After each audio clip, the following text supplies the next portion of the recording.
चेतावनी, ये वीडियो आपकी सोच को असहज कर सकता है क्योंकि यहाँ वो बातें होंगी जो आमतौर पर आपको कभी नहीं बताई जाती।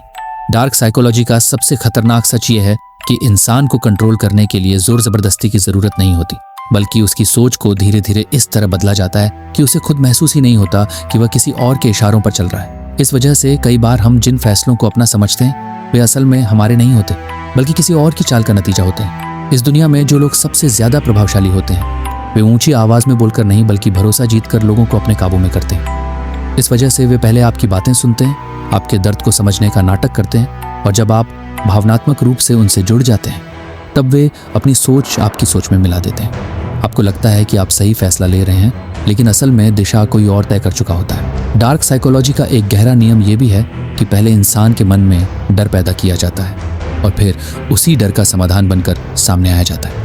इस वजह से लोग पहले आपको यह एहसास दिलाते हैं कि आप असफल हो सकते हैं, अकेले रह सकते हैं या पीछे छूट सकते हैं, और फिर कहते हैं कि सिर्फ वही आपको बचा सकते हैं। यहीं से इंसान दूसरों पर निर्भर होने लगता है और अपनी ताकत भूल जाता है।